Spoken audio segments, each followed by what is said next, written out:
to our topic for today's video is about reasons why helping others makes us happy.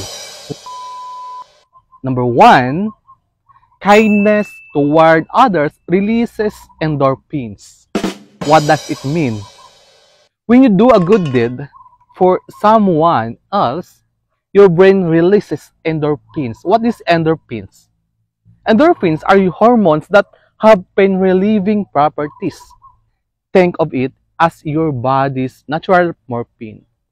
These endorphins create the same high you would feel like after taking morphine. Endorphins are released into or in response to pain or stress. At the same time, pleasurable activities also release endorphins. For example, that's why some people get a rush from exercising because exercising brings them pleasure.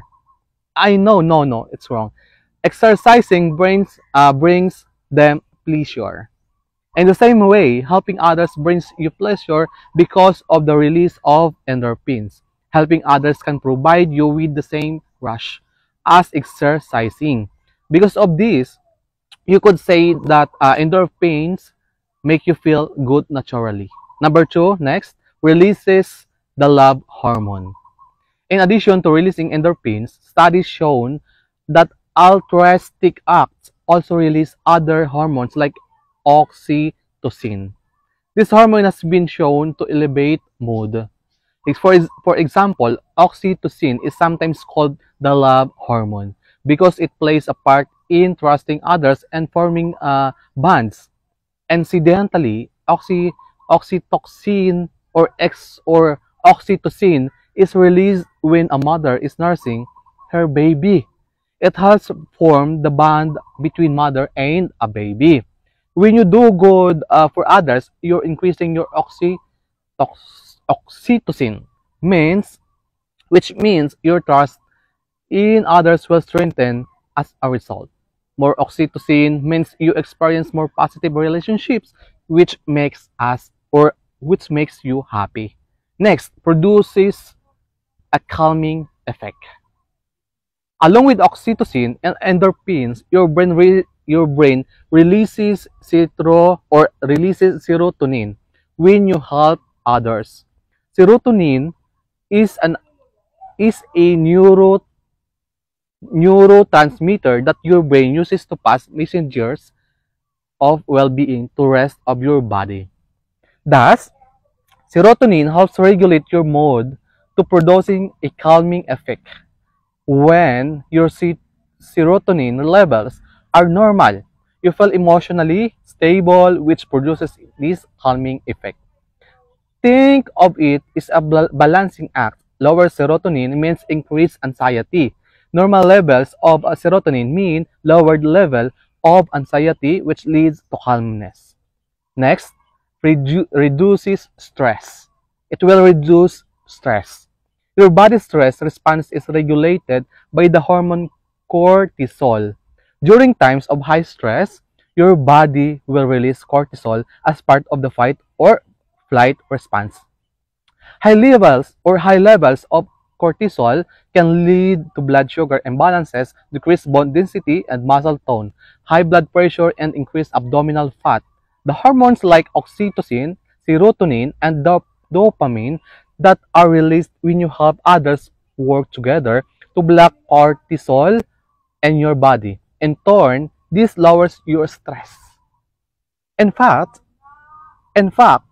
one study determined that kind people have 23% of less cortisol, more than others. Therefore, acting out of the kindness toward others reduces stress. Less stress leads to happiness. Perfect. Improve immune system function. Studies have proven that immune system function is tied to stress levels. Your immune system suffers under large amounts of stress. As your immune system weakens, then you become susceptible to illness or infection. Because being charitable reduces stress, You can conclude that it also promotes a healthy immune system. This allows your body to fight off infection better. By being a help to others, you're promoting a healthier immune system, and a healthier immune system to gives you cause to be happy. Next, better health. All of these previous reasons add up to one further conclusion: better health, both physically and mentally, with the release of these helpful hormones and the blocking of cortisol. You experience secondary effects. These include better weight control, lower blood pressure, relief from depression, and chronic pain. Studies have been conducted to determine whether or not being charitable affects your health. One study involved cancer patients, helping other cancer patients. One group only received medical care. Next, live longer. With better health and less stress comes a longer life. With better health and less stress comes a better life, or a longer life, I mean. Being altruistic or altruistic has been proven to allow for longer living. According to the one study, people that give help to others have a 44% likelihood of dying early. So we need to help others to live a longer life. Diba? Next, feeling of satisfaction.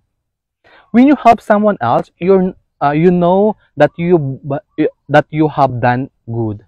You've made a positive impact on someone else. This gives you a feeling of satisfaction of having done good. As with the feeling of well-being, this feeling of satisfaction is also a chemical response when you help someone. Dopamine is released in the brain. Dopamine is another hormone that helps me with mood evaluation.